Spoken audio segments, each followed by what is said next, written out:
Page 72. Heading Group C, Unit 2.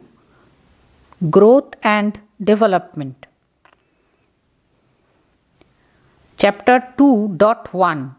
বৃদ্ধি ও বিকাশ, growth and development. ডান দিকে কিছু কোট দেওয়া রয়েছে, সেটি পড়ে শোনাচ্ছি। প্রথম, the growth of individuals depends upon their ability to learn from experience. John Dewey, John Dewey, D-E-W-E-Y. দ্বিতীয়, the principal goal of education is to create men who are capable of doing new things, not simply repeating what other generations have done. Jean Piaget, J-E-A-N, Jean Piaget, P-I-A-G-E-T. Number 3. Heredity and environment share responsibility for human behavior and characters. Francis Galton, F-R-A-N-C-I-S, Galton, G-A-L-T-O-N. Number 4. Each child follows a unique developmental pattern shaped by the interaction of heredity and environment. By Arnold Jessel. Arnold, A-R-N-O-L-D, Jessel, G-E-S-E-L-L. Number 5. The social environment profoundly influences the formation of higher mental functions. By Lev Vygotsky. Lev, L-E-V, Vygotsky, V-Y-G-O-T-S-K-Y. Number 6. We inherit dispositions, not destinies. Our environment determines how those dispositions are expressed. By Robert Plomin. Robert, R-O-B-E-R-N, Plomin, P-L-O-M-I-N. Heading বিষয় সংক্ষেপ। এই অধ্যায়ের বিষয়গুলিকে সংক্ষেপে পড়ে শোনাচ্ছি। প্রথম, বৃদ্ধি। একটি নির্দিষ্ট সময়সীমার মধ্যে মানব শিশুর দেহের আকার বা আয়তন, ওজন ও উচ্চতার স্বতঃস্ফূর্ত ও স্থায়ী পরিবর্তনই হল বৃদ্ধি। 2. বিভিন্ন বয়সে বৃদ্ধির হার। জন্ম থেকে 2 থেকে 2.5 বছর পর্যন্ত বৃদ্ধির হার খুব বেশি পায়। 2.5 বছর থেকে বয়ঃসন্ধিক্ষণের 2 বছর পূর্ব পর্যন্ত বৃদ্ধির হার হ্রাস পায়। বয়ঃসন্ধিক্ষণের কিছু পূর্ব থেকেই বৃদ্ধির হার পুনরায় দ্রুত ঘটে এবং বয়ঃসন্ধিক্ষণের পরে ধারাবাহিকভাবে বৃদ্ধির হার হ্রাস পায়। 3. বিকাশ। বিকাশ হলো ব্যক্তির সহজাত দৈহিক মানসিক ক্ষমতা বা সামর্থ্যের প্রকাশ ও বিস্তার, যা ব্যক্তিকে জটিল থেকে জটিলতর কর্ম সম্পাদন করতে সহায়তা করে। বৃদ্ধির মাধ্যমে বিকাশ অর্জিত হয়। কাজেই জন্মের পর থেকে শিশুর জীবনব্যাপী সামগ্রিক গুণগত পরিবর্তনের ধারাবাহিক প্রক্রিয়া হল বিকাশ। 4. পিয়াজের মতে বিকাশের প্রক্রিয়া। পিয়াজের মতে বিকাশের 4টি প্রক্রিয়া হল: 1. পরিণমন, 2. অভিজ্ঞতা, 3. মানসিক যোগাযোগ এবং 4. ভারসাম্যকরণ। 5. বিকাশের নীতি। বিকাশ হল মিথস্ক্রিয়ার ফল। এটি ধারাবাহিকতা মেনে চলে। এটি ওপর দিকে ব্র্যাকেটে মস্তিষ্ক ব্র্যাকেট ক্লোজড শুরু হয়ে নিচের দিকে ঘটে। এটি কেন্দ্র থেকে পরিধির দিকে অগ্রসর হয়। বিভিন্ন বিকাশ পরস্পর সম্পর্ক যুক্ত। বিকাশ ভবিষ্যদ্বাণীর নীতি। এটির ফলে যে চলন ঘটে তার ধারাবাহিকতা বিশ্বের সব শিশুর ক্ষেত্রেই দেখা যায়, যেমন হামাগুড়ি, দাঁড়ানো, হাঁটা। 6.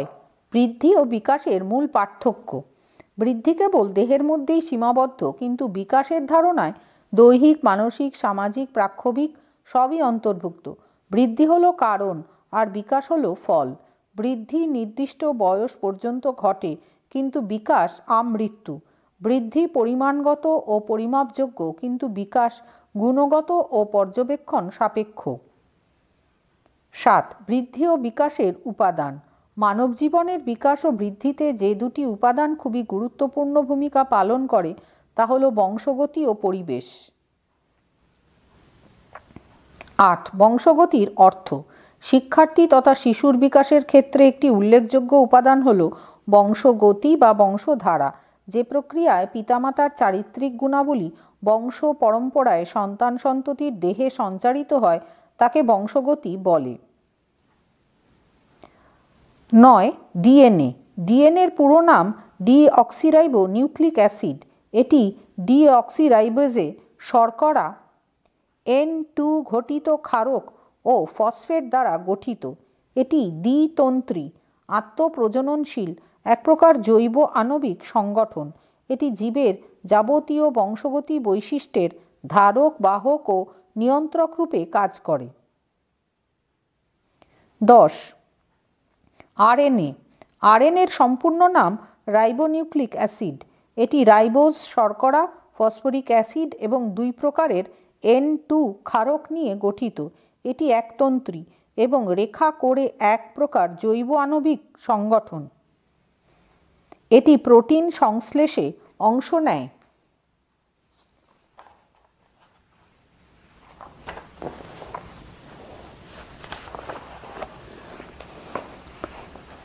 পেজ 73।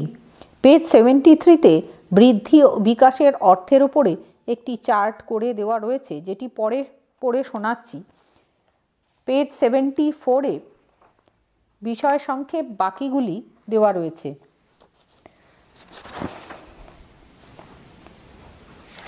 11. বংশগতির প্রভাব। শারীরিক বৈশিষ্ট্য যেমন উচ্চতা, ওজন, চুল ও ত্বকের রং, চোখের রং ইত্যাদি জেনেটিক বৈশিষ্ট্য। বুদ্ধিমত্তার কিছু অংশ এবং কিছু স্বাস্থ্যগত সমস্যা বংশগতির মাধ্যমে নির্ধারিত হয়। 12. পরিবেশের অর্থ। পরিবেশ হলো আমাদের চারপাশের সমস্ত উদ্দীপকের সমষ্টি যা আমাদের ওপর প্রতিক্রিয়া সৃষ্টি করে। 13. পরিবেশের প্রভাব। পরিবারের সদস্যদের সাথে সম্পর্ক, পরিবারের আর্থিক অবস্থা, পিতামাতার শিক্ষাগত স্তর, স্কুলের গুণমান, শিক্ষকদের পেশাদারিত্ব, সামাজিক মূল্যবোধ, সংস্কৃতি, এমনকি একটি অঞ্চলের জলবায়ু শিশুর বা ব্যক্তির বৃদ্ধি ও বিকাশের ওপর প্রভাব ফেলে। এইবার পেজ 73-তে যে চার্টটি দেওয়া রয়েছে সেটি পড়ে শোনাচ্ছি।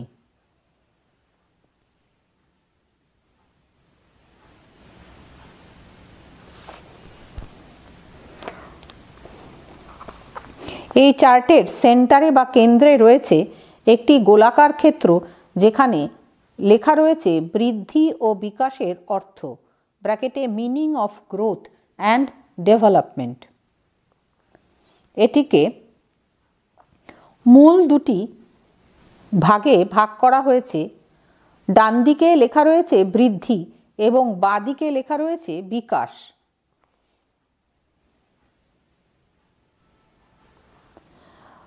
বৃদ্ধি থেকে কতগুলি বিশেষ বিষয় আলাদা করে দেখানো হয়েছে, যেমন 1. সংজ্ঞা, 2. শিক্ষাগত প্রভাব, 3. নীতি ও 4. বৈশিষ্ট্য। বৃদ্ধির সংজ্ঞা। একটি নির্দিষ্ট সময়সীমার মধ্যে দেহের আকার বা আয়তন, ওজন ও উচ্চতার স্বতঃস্ফূর্ত ও স্থায়ী পরিবর্তনই হল বৃদ্ধি। এরপর বৃদ্ধি থেকে যে শিক্ষাগত প্রভাব পাওয়া যায় সেটি দেখানো রয়েছে। সেটিকে 3 ভাগে ভাগ করে দেখানো হয়েছে। প্রথমটি শারীরিক শিক্ষা ও স্বাস্থ্য সচেতনতা, দ্বিতীয়টি বয়স অনুযায়ী শিক্ষার পরিবেশ গঠন এবং তৃতীয়টি শারীরিক বৃদ্ধির পর্যবেক্ষণ ও সহায়তা। এরপর বৃদ্ধির নীতি। বৃদ্ধির নীতিকে 6টি ভাগে ভাগ করে দেখানো হয়েছে। প্রথমটি, বৃদ্ধি ধীরে ধীরে এবং ক্রমাগত ঘটে। দ্বিতীয়টি, শারীরিক, মানসিক ইত্যাদি বৃদ্ধি একে অপরের ওপর নির্ভরশীল। বৃদ্ধির তৃতীয় নীতিটি হল বৃদ্ধির হার পরিবর্তনশীল ও এটি সাধারণ থেকে নির্দিষ্ট দিকে হয়। এরপর চতুর্থটি বৃদ্ধি মাথা থেকে পা পর্যন্ত ক্রমান্বয়ে ঘটে। পঞ্চমটি কেন্দ্র থেকে প্রান্তের দিকে ক্রমান্বয়ে বৃদ্ধি ঘটে। ষষ্ঠটি প্রতিটি শিশু অনন্য, তাদের বৃদ্ধিও ভিন্ন। এরপর বৃদ্ধির চতুর্থ বিষয়টি হল বৈশিষ্ট্য। এটিকে 5টি ভাগে ভাগ করা হয়েছে। প্রথম, বংশধারা ও পরিবেশের মিথস্ক্রিয়া। দ্বিতীয়টি বৃদ্ধি ও অনুশীলন। তৃতীয়টি বিভিন্ন বয়সে বৃদ্ধির হার বিভিন্ন হয়। বৃদ্ধির পঞ্চম বৈশিষ্ট্য হল বৃদ্ধির হারের তারতম্য এবং ভুল। বৃদ্ধির চতুর্থ বৈশিষ্ট্য হল বৃদ্ধির হারের তারতম্য। এরপর পঞ্চম বৈশিষ্ট্য নিরবচ্ছিন্ন ও ধারাবাহিক প্রক্রিয়া। এরপর বিকাশের ভাগগুলিতে আসা যায়। বিকাশের প্রথম ভাগটি হল সংজ্ঞা। সংজ্ঞা আকার ও আয়তনে বৃদ্ধির সঙ্গে সক্রিয়তা এবং কার্য সম্পাদনে উৎকর্ষতাকে বিকাশ বলে। দ্বিতীয়, বিকাশের নীতি। বিকাশের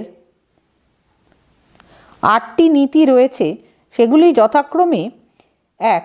বিকাশ মাথা থেকে নিচের দিকে অর্থাৎ সেফালোকডেল দিকে অগ্রসর হয়। সেফালোকডেল দন্তে ষয়কার ফয়াকার লয়কার ক ডয় একার ল। 2. বিকাশ শরীরের কেন্দ্র থেকে পেরিফেরাল বা প্রক্সিমোডিস্টাল অংশের দিকে এগিয়ে যায়। 3. সাধারণত সুনির্দিষ্টভাবে হয়। 4. বিকাশ একটি ধারাবাহিক প্রক্রিয়া। 5. বিকাশ পরিণমনের ওপর নির্ভর করে। 6. বিকাশ সহজ থেকে আরও জটিল দিকে এগিয়ে যায়। 7. বিকাশ বংশগতি ও পরিবেশের মিথস্ক্রিয়ার ফল।